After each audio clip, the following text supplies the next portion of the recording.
La la la la la la la la la la. Yo, what's the deal? Ain't nothing, Paul. We just here laughing and all that.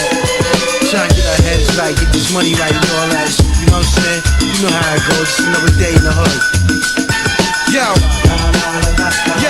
yo, one night, New York City, heard it going down. Friday night, midnight, Atlantic City, slots machines, ding, ding, ding, ding, ding, when they ring off. Lock the doors, that's when ghosts just beat off. Cigars, paisley robes, 4 bitches guarded me safely as we walked to the window. The cashier was scared, she asked for my info.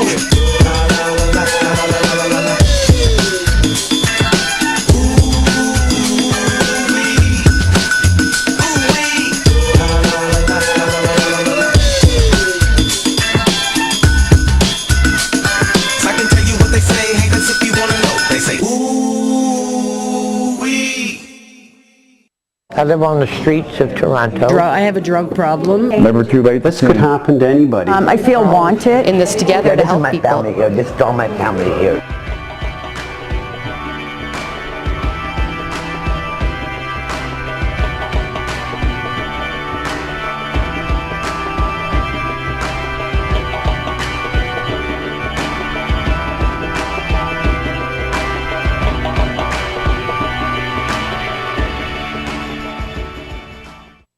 Hey, I've got a question for you.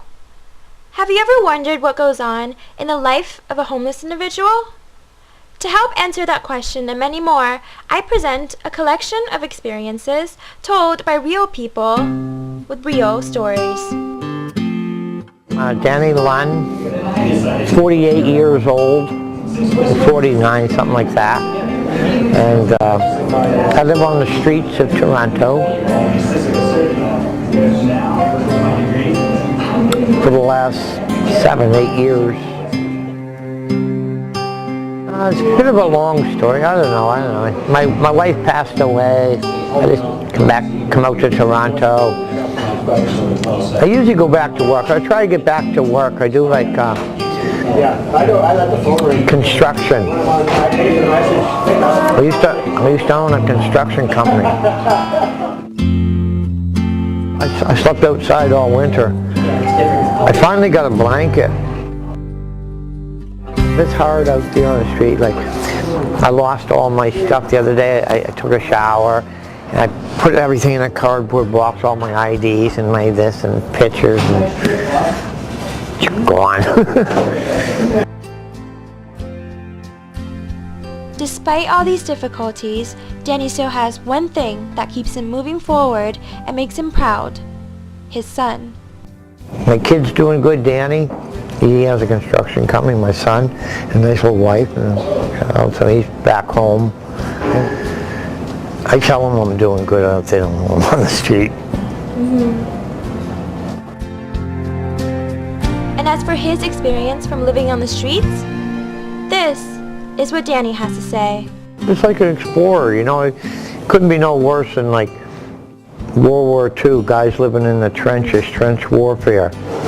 That was way worse. I mean, these guys living in trenches. I mean, okay, so I'm out on the street. I'm a little bit cold, right? You know, I get up and I can come to an evangel hall and have somebody.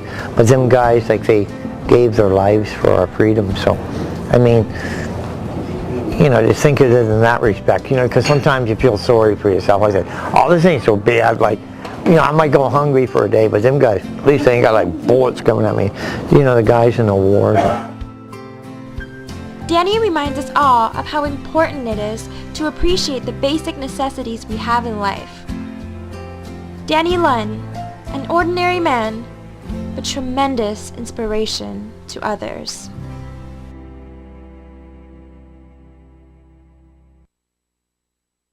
And now, a different perspective.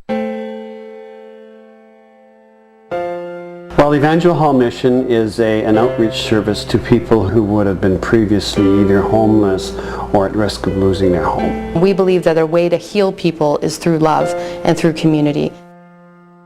They really, really give out a lot here. It's a very loving community.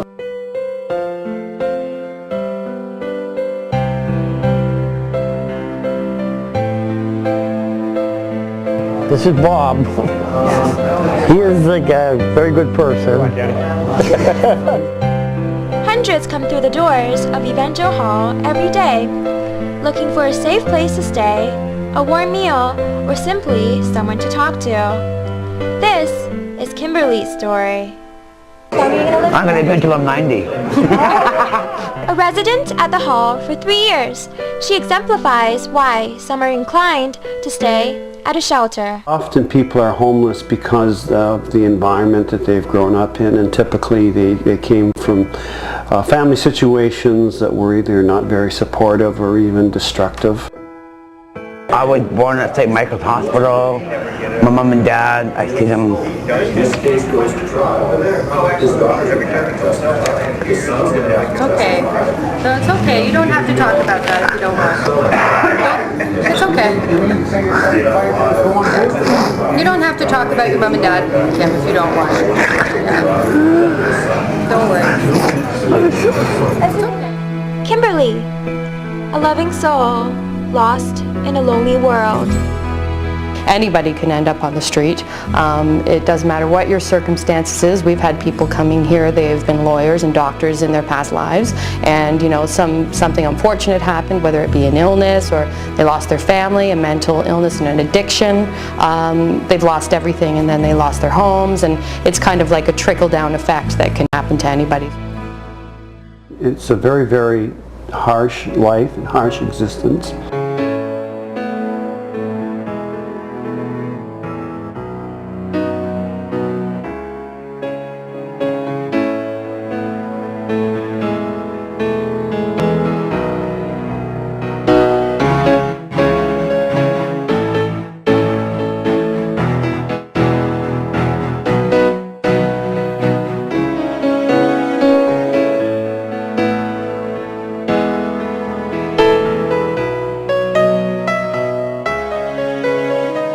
I think we live in a world with so much abundance and so much wealth that people shouldn't be living on the street.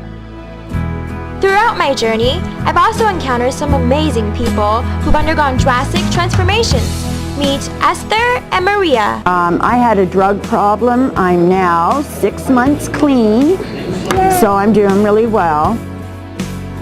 I want to go back to school to upgrade myself. Good for you. I wanted to actually become someone who can talk to other children or go to a school and show them or tell them my experiences in the drug life so that maybe they will change their mind about trying it or getting into it. Maria and Esther, women who represent change. Last but not least, the story of Bill.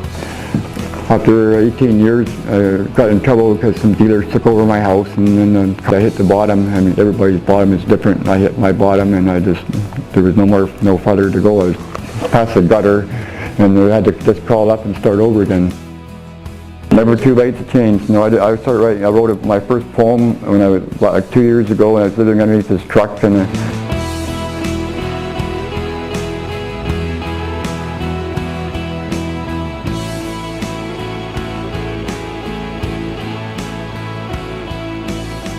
they got me volunteering here, and it changed my life quite a bit because I got off the streets, and I'm living in a place now. Before we finish, I'd like you to please consider the following. And if you are just kind and respectful to them, I think the vast majority of them will very much appreciate that. Just a nod and a smile sometimes is enough to make somebody stay. If it wasn't for the Evangel Hall, I would be on the street right now. I'd probably be dead if it weren't for these guys. Well, like everybody around here that's a lot of support with me, and they help me up. I need any help. If I can do it, anybody can do it. If you are homeless, you don't have to be homeless for long. You just need to reach out to a place like this. This place is a lifesaver.